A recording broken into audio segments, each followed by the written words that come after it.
Hello guys, welcome to my YouTube channel.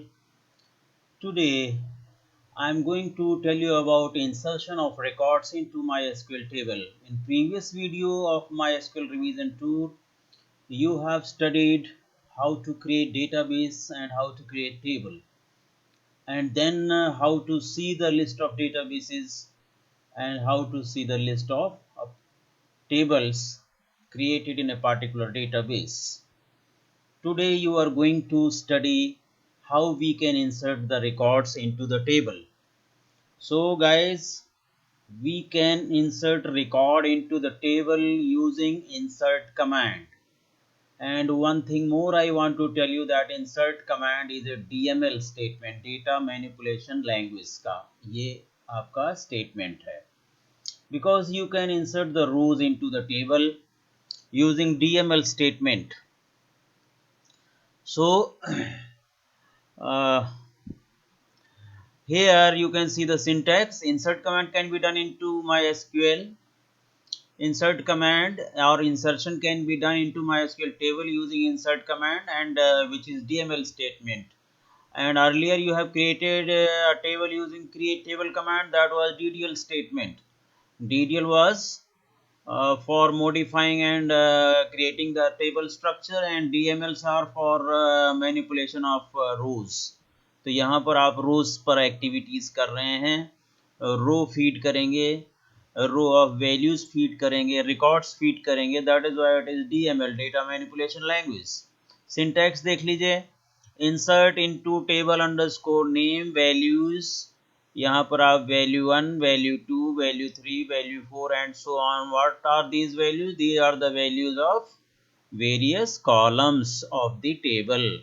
मान लो आपका कॉलम है एम्प्लॉय नंबर, तो आप ये एग्जांपल देखिए. Insert into EMP values 1101 Scott, manager, 75,000 salary है, डेट ऑफ ज्वाइन है, ये इसका ये डिपार्टमेंट नंबर 20 है. One thing important I want to tell you that when values are inputted using insert into command, it is termed as single row insert, since it adds one tuple at a time into the table. Second चीज क्या है? Into clause specifies the target table. Into के बाद आप target table लिखते हैं. Insert into target table जिसमें आपकी values insert करानी है. And the values clause specifies the data to be added to the new record of the table. You can see values के साथ जो भी आप data add करना चाहते हैं नए record में, नई row में, वो आप specify करते हैं. So these are two things. तीसरी चीज ये है इसमें कि जो आप जितने भी values यहाँ पर कैर टाइप हो, वेर कैर टाइप हो, कैरेक्टर टाइप जिसे आप कह सकते हैं, और डेट टाइप, उन सभी को आप सिंगल कोट या डबल कोट में लिखोगे. ये चीज आपको याद रखनी है. This you have to remember. और अगर कहीं नल वैल्यू डालनी है तो need not to write in single quote. Null values को आप सिंगल कोट में नहीं लिखेंगे, वो डायरेक्ट NULL लिखी जाएगी. आगे आपको मैंने नल इंसर्ट करना बताया हुआ है through example. So no need to write null values within inverted commas. null का मतलब क्या होता है? empty values, nothing. अगर मान लीजिए किसी if the data is not available for all the columns, अगर डेटा जो है सभी कॉलम्स के लिए अवेलेबल नहीं है, जैसे कि आप यहाँ देख रहे हैं मैंने सभी कॉलम में वैल्यू डाली हुई है. पहला कॉलम एम्प्लॉय नंबर है, दूसरा एम्प्लॉय नेम है, तीसरा जॉब है, ये चौथा सैलरी के अगेंस्ट है, पांचवा ज्वाइन डेट के अगेंस्ट है, छठा डिपार्टमेंट नंबर के अगेंस्ट है. All values we know. अगर इसमें से आप सपोज कीजिए एम्प्लॉय नंबर आप जानते हैं, एम्प्लॉय नेम जानते हैं, सैलरी जानते हैं और डिपार्टमेंट नंबर जानते हैं, दो चीजें जॉब और डेट नहीं जानते हैं, तो आपको इंसर्ट इनटू कमांड में ये स्पेसिफाई करना पड़ेगा कि हमें क्या क्या इंसर्ट करना है. एम्प्लॉय नंबर इंसर्ट करना है, एम्प्लॉय नेम इंसर्ट करना है, सैलरी इंसर्ट करनी है, डिपार्टमेंट नंबर इंसर्ट करना है. इसका भी फॉर्मेट मैंने अगली स्लाइड्स में दे दिया है कि कैसे आप इंसर्ट करेंगे. फिलहाल आपको देखना है कि इंसर्ट इनटू जो है वो कंप्लीट सारी कॉलम्स की वैल्यूज़ के लिए हम कैसे लिखें। सी इंसर्ट इनटू ईएमपी, आपको याद होगा पीछे ईएमपी टेबल बनाई थी मैंने, जिसमें आपके पास 6 कॉलम थे, employee number, employee name E name के नाम से, जॉब उसकी पोस्ट क्या है, sal salary, join date and department number. तो we are insert going to insert the records in the same table. आप एग्जांपल देखिए, insert into table name values, उसके बाद ब्रैकेट शुरू हो जाएगा, फिर वैल्यूज उसी ऑर्डर में दी जाएंगे जिस ऑर्डर में आपके कॉलम्स हैं टेबल में। जैसे एम्प्लॉय नंबर पहला कॉलम है तो 1101, उसके बाद E name means employee name, then I am writing Smith with in single quote, Y, because it is a varchar type defined in the table structure. then it is clerk, clerk इसका job है। उसके बाद cell means salary, salary मैंने दे दिया। Numeric quantities float या double या int, ये सभी जो है विदाउट कोट्स लिखी जाएंगे, हमेशा याद रखिए। अब आगे अगली वैल्यू डेट है, डेट ऑफ ज्वाइन के लिए, तो this is being written with in single quote. तो ये सिंगल कोट में भी माइस्क्यूएल एक्सेप्ट करता है और डबल कोट में भी एक्सेप्ट करता है। तो char var and date type values can be written either in single quote और in double quote, and numeric quantities will always be inserted without single or double quote free, and then bracket close semicolon। तो इस तरह से आपका एक record इसमें insert हो गया। क्वेरी ओके आ जाए, वन रो अफेक्टेड आ जाए, इसका मतलब आपका रिकॉर्ड करेक्टली इंसर्ट हो गया, there is no error in the command. Similarly I have inserted another record 1102 का भी मैंने एक रिकॉर्ड इंसर्ट कर दिया, इसमें query okay, one row affected आ गया। अब मैं आपको यहाँ पर क्या दिखा रहा हूँ, आउटपुट। आउटपुट निकालने के लिए हम select star from EMP, select भी एक डीएमएल क्वेरी है, इसके बारे में हम आगे चल करके पढ़ेंगे। फिलहाल इतना जानिए कि select star from table name लिख देते हो तो स्टार का मतलब all columns, employee number, employee name, job, salary, join date and department number, ये सारा डिस्प्ले हो जाएगा। तो just verify whether the data that have been inserted by the user have been entered into the table or not, इसका verification आप select command से कर सकते हैं डिस्प्ले करके। तो सेलेक्ट स्टार फ्रॉम ईएमपी का आप देख रहे हैं टेबुलर फॉर्म में इस तरह से रिजल्ट सामने आ रहा है, showing that two records that we have inserted are being displayed, they have been inserted into the database table EMP। I think it is clear and very simple command it is। now अब दूसरा जो format में आपको दिखाऊंगा वो कुछ specific column में आप अगर डेटा डालना चाहते हैं, कुछ कॉलम्स का डेटा आपको नहीं पता है, मान लो उसकी सैलरी नहीं पता है या डिपार्टमेंट नंबर नहीं पता है, तो आप कैसे डाटा डाल सकते हैं। See in the next slide here, insert into specific columns. Specific column में आपको डेटा कैसे डालना है ये आप इस कमांड के सिंटैक्स के थ्रू जान सकते हैं। देखिए, इंसर्ट इनटू लिखेंगे, टेबल का नाम ऑब्वियसली, ब्रैकेट में जिस जिस कॉलम में वैल्यूज डालनी है आपको उन कॉलम का नाम स्पेसिफाई करोगे सेपरेटेड विथ कॉमास। ब्रैकेट में कॉलम 1 कॉमा, कॉलम दूसरे नंबर कॉलम का नाम, कॉमा तीसरे नंबर का कॉलम का नाम, जो भी जितने भी कॉलम्स है column list will be given separated by commas within the bracket. उसके बाद आप लिखेंगे values, then list of values separated by commas within left parenthesis and right parenthesis, then semicolon. तो इस तरह से आप कौन कौन से कॉलम में उसकी करेस्पॉन्डिंग कौन कौन सी वैल्यूज डालनी है, this you have to specify, then only you can insert the data into the specific column of a particular row. Now you see the example, command कैसे देंगे। Insert into table name bracket start, कौन कौन से column हैं उनको specify किया गया कि मैं एम्प्लॉय नंबर में डालना चाहता हूँ, ई नेम में डालना चाहता हूँ, जॉब में डालना चाहता हूँ और सैलरी में। ज्वाइन डेट और डिपार्टमेंट नंबर नहीं पता है इसका मतलब। तो क्वेश्चन है कि ज्वाइन डेट और डिपार्टमेंट नंबर में फिर क्या आएगा, ऑटोमेटिकली वो नल फीड हो जाता है जिसकी वैल्यू आप नहीं डालेंगे। आगे देखिए यहाँ पर values 1103 comma set, employee number 1103, E name set, job is salesman, sal is 36,000, bracket close semicolon. ये आप देख रहे हैं ये कमांड में ब्रेक करके अलग अलग लाइनों में दे रहा हूँ, आप चाहें तो ये कमांड सीधे स्ट्रेट लाइन में भी दी जा सकती है, कोई प्रॉब्लम नहीं है। कमांड टर्मिनेटर जब तक आप सेमीकोलन नहीं लगाएंगे ये कमांड जो है वो तब तक एग्जीक्यूट नहीं होगी। तो you can write it in single line also, or you can break this command into multiple lines. तो multiple line में आप break करेंगे, जैसे enter press करेंगे इस तरह से डैश और greater than आ जाएगा, इसका मतलब command is being continued. फिर से आप एंटर कर रहे हैं तो यहाँ डैश ग्रेटर देन आ रहा है, that means command is being continued.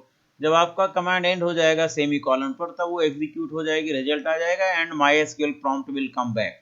ये माई एसक्यूएल प्रॉम्प्ट वापस आ जाएगा. अगर ये नहीं आता, कोई एरर आ जाती, that means your command has not been executed.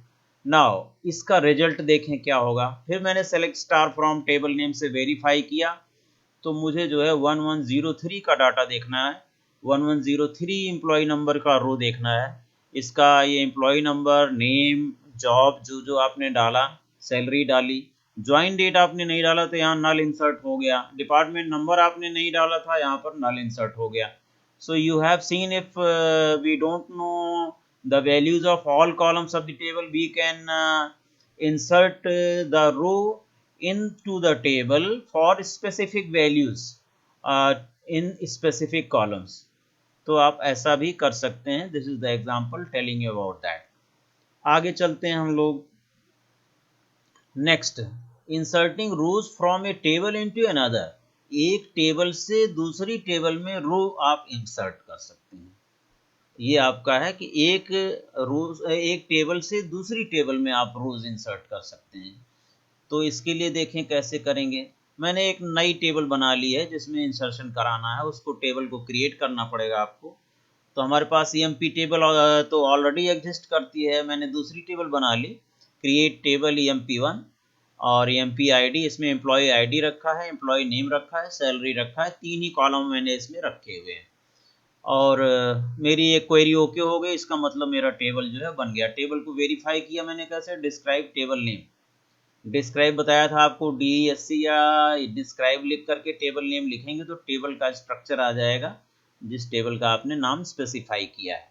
Now EMP ID int4, EMP name varchar 15, cell 88,2, whatever specification has been given using create table command is being displayed in the table structure. Now how to insert the values from one table into this EMP1 newly created table. See command क्या कहती है, syntax insert into table name 2, मतलब दूसरी table जो आपने नई बनाई है, insert into EMP1 लिखेंगे. Column 1, column 2, column n, column 3, column n तक जो भी कॉलम आप स्पेसिफाई करना चाहते हैं जिसमें वैल्यूज डालनी है, उन कॉलम का नाम लिखेंगे. ये ऑप्शनल है, स्क्वायर ब्रैकेट में लिखा हूँ, इसका मतलब ऑप्शनल है. आपको कमांड में स्क्वायर ब्रैकेट नहीं लगाना है. सिंटैक्स में अगर किसी सिंटैक्स में भी आपको स्क्वायर ब्रैकेट दिख रहा है, इसका मतलब that square bracket is indicating that much portion is optional. If you want you can utilize it, use it, otherwise you can ignore it. तो मैं यहाँ पर आपका कॉलम की लिस्ट देंगे. Insert into table name, newly created table in which the insertion has to be done, और उसके किस किस कॉलम में वैल्यू डालनी है तो उस कॉलम की लिस्ट देंगे पैरेंथेसिस में. और उसके बाद फिर सेलेक्ट कमांड लिखेंगे, select column 1, column 2, column n. अब इसके अगेंस्ट, इस कॉलम 1 के अगेंस्ट ये कॉलम 1 की वैल्यू जाएगी कहाँ से, एग्जिस्टिंग टेबल से. कॉलम 2 में इस कॉलम 2 की वैल्यू जाएगी फ्रॉम एग्जिस्टिंग टेबल. कौन सी, फ्रॉम, यहाँ पर लिख रहे हैं आप क्या, table name 1, right, which was already created and populated with number of records. तो ये आप कर लेंगे. उसके बाद वेयर कंडीशन लगा सकते हैं, ये ऑप्शनल है. वेयर कंडीशन का मतलब आप वो कंडीशनल, ऐसी रोज जो इस कंडीशन को सेटिस्फाई करेंगी, only those rows will be allowed to be entered into the new table. अब इसका समझ में आ गया आपको कि नहीं आ गया, फिर से देख लीजिए. इंसर्ट इनटू टेबल नेम 2, कौन कौन से कॉलम में इंसर्शन करना है. सेलेक्ट, वही कॉलम के अगेंस्ट उसी सीक्वेंस में वो वैल्यूज एग्जिस्टिंग टेबल से सेलेक्ट करनी है फ्रॉम टेबल नेम 1. वेयर आप कंडीशन लगाना चाहते हैं तो लगा सकते हैं, इग्नोर करना चाहते हैं तो इग्नोर कर सकते हैं. It is not compulsory block. Now as I told you that the new table EMP1 is ready, has been created. अब मैं EMP1 में डाटा इंसर्ट करूंगा, इंसर्ट इनटू EMP1, यहाँ देखिए इंसर्ट इनटू टेबल नेम 2। अब मैंने यहाँ पर लिखा है क्या, इंसर्ट इनटू EMP1 के बाद किस किस कॉलम में वैल्यू डालनी है, EMP ID में डालनी है, EMP नेम में डालनी है, सैलरी में डालनी है। ये न्यू टेबल का जिसमें इंसर्शन करना, उसके कॉलम मैंने स्पेसिफाई कर दिया। फिर कहाँ से डालनी है, तो लिखेंगे select EMPNO, employ number, E name, cell, ये तीनों कॉलम कहाँ के हैं, EMP टेबल के हैं, पहले जो आपने टेबल बनाई थी जिसमें रिकॉर्ड्स फीड किए थे पिछली स्लाइड्स में। तो EMPNO, ई नेम और सेल, देखिए EMPNO की वैल्यू किस में चली जाएगी, EMP ID में, ई नेम की वैल्यू EMP टेबल से EMP नेम में जाएगी, सेल की वैल्यू EMP टेबल से सैलरी में जाएगी, किसके, EMP1 टेबल के, और फ्रॉम टेबल नेम। तो आपका सारा डाटा देख रहे हैं, 3 रोज अफेक्टेड, 3 रो इसमें अफेक्ट हुई, इसका मतलब 3 डाटा इसमें भर गया, किसमें, EMP1 में, जो कि आपने केवल क्रिएट की थी, उसमें डाटा नहीं डाला था। इस कमांड के through I have entered the data in table EMP1, you can see here, select star from EMP1 करते ही उसका तीनों रिकॉर्ड्स हमें जो है, जो EMP में एग्जिस्ट कर रहा था, उसका डाटा यहाँ पर ट्रांसफर हो गया। So this is very simple. If you want to insert the record from one table into another, you can do it using insert into table name, then within bracket column specification, then select command लिख करके from लगा सकते हैं, where लगाना है तो लगाएं, नहीं लगाना है तो आप इग्नोर कर सकते हैं। एक चीज और बता दूं, यहाँ कॉलम स्पेसिफाई भी करना जरूरी नहीं है। If you are very much sure that there are 3 columns only, तो आप सीधा लिख सकते हैं insert into EMP1 select EMPNO E name sal from EMP, ऐसा भी आप लिख सकते हैं। ये तो तब लिखा जाएगा, कॉलम नेम स्पेसिफाई किया जाएगा, सपोज हमारे EMP1 टेबल में 10 कॉलम है, लेकिन मुझे इंसर्शन किस में करना है, EMP ID, EMP नेम और सैलरी में करना है, तब हमें ये तीनों कॉलम स्पेसिफाई करने पड़ेंगे। अदरवाइज सभी कॉलम में इंसर्शन करना है तो ये तीनों कॉलम आपको स्पेसिफाई करने की जरूरत भी नहीं है। हाँ, यहाँ पर लिखना पड़ेगा select, if you are very much sure that there are 3 columns in EMP1 and what are the names of those columns, what is the sequence, वो सब आपको पता होना चाहिए। तब उसी सीक्वेंस में select employee number, comma E name, comma sal from EMP, यानी इतना पोर्शन आप इग्नोर कर सकते हो। कौन सा, ये EMP ID, EMP नेम और सैलरी, ये इग्नोर कर सकते हो। Now you can see the data is entered into the new table, newly created table EMP1। Now next, insert rows from a table into another।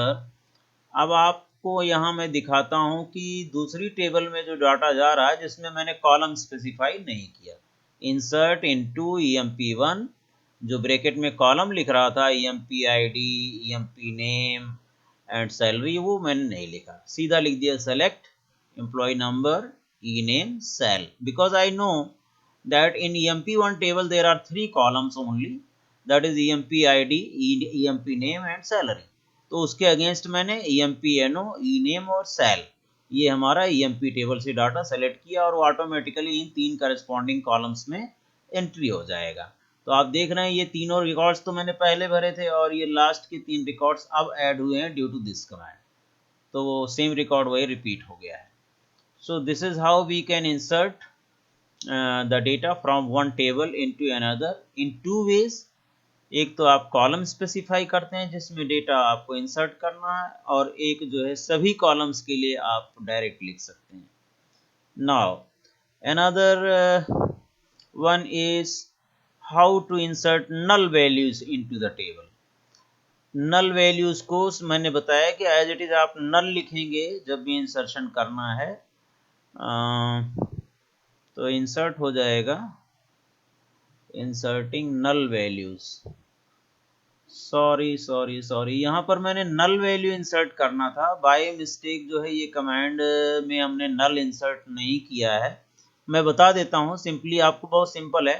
Insert into EMP values 1104 Mahadevan, इसका वो हो गया नाम, ये जॉब हो गया, 76,000 सैलरी हो गई, और ये हो गया उसके बाद 10, ये आपका ये रिकॉर्ड हो गया, आई मीन डिपार्टमेंट नंबर हो गया। अब इसमें नल फीड करना होता, मान लीजिए हमें जॉब नहीं पता है, तो जॉब जहाँ मैनेजर लिखा हुआ है इसकी जगह में क्या लिख देता, नल, और वो नल सिंगल कोट में नहीं लिखा जाएगा। तो इस तरह से आप चाहें तो इसे कर सकते हैं नल इंसर्शन। मैं आपको इसे प्रैक्टिकली करके दिखा देता हूं, अगर आप जिससे आपको कंफ्यूजन ना हो। I am doing it practically. I am opening MySQL and entering the password. You can see password is entered, password capital में हो गया, इसलिए दोबारा ये करना पड़ेगा MySQL. So entering the password, whatever is the password, MySQL आपको database use करना होगा, मेरा ये डाटाबेस D2 में है, यूज़ D2, और डिस्क्राइब कर लेता हूँ मैं EMP में मुझे डालना है, तो this is my EMP table. अगर आप सेलेक्ट स्टार करेंगे तो you can see select star from EMP, see these are the records. अब मैं 1105 में डालूंगा और जॉब को नल कर देता हूँ और ज्वाइन डेट को नल कर देता हूँ। How to do it, see insert into EMP values bracket 1105 comma, name मान लीजिए इसका है थॉमस, थॉमस है नेम, कॉमा, उसके बाद जॉब जो है सपोज कीजिए ये हमारा एनालिस्ट है, analyst, comma, there after salary से 50,000, कॉमा, ज्वाइन डेट पता नहीं है, so I will write null, this is how we write null. Department पता नहीं है, that I also I will write null. So इस तरह से हम लोग नल इंसर्शन कर सकते हैं। प्रेस एंटर, सेमी कॉलन लगा दिया, कमांड कंप्लीटेड, क्वेरी ओके, फिर से आप सेलेक्ट कमांड रिपीट करके देखिए, सेलेक्ट कमांड से क्या होता है, whether this record is inserted और नॉट। Now you can see this last record 1105 Thomas analyst this, और यहाँ पर दोनों वैल्यूज नल इंसर्ट हो गई। तो मुझे यही बताना था, तो बाय मिस्टेक इस स्लाइड में मैं नल इंसर्ट करना I have just forgotten. So here practically I have shown you how we can insert null values into the table. तो जब भी आपको कहने का मतलब है null values insert करना हो, then you can just put null without single quote or double quote. So that's all about today's class, that is insert command, and this is DML command you have done today. And now after this we will continue any other DDL or DML command in the next coming video. If you have liked this video and understood well, then please like, share and subscribe the video. Thank you very much.